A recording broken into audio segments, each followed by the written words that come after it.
He's sitting, he said, until I make your enemies your footstool. You're not gonna have to get up and fight an enemy again.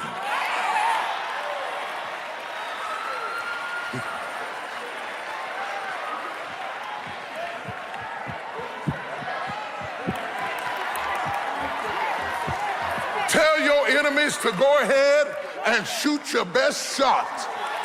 I'm not gonna be walking the floor. I'm not gonna be nervous. I'm not gonna be upset, because when you see me seated, it's because I know who I am.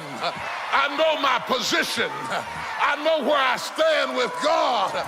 And the Lord said, all I gotta do to whip you is be seated. Hey! Touch somebody, say, be seated.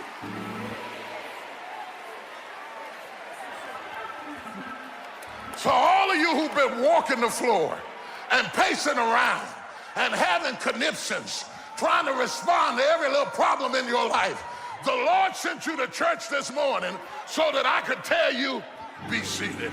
When all hell is breaking loose and the enemy is threatening to destroy you, your voice don't have to walk, because his voice has already walked. All you gotta do is be seated. When the enemy comes in like a flood, trouble is knocking at your door, pain is racking your body, and you're trying to figure out what you ought to do, don't do a thing. Just be seated.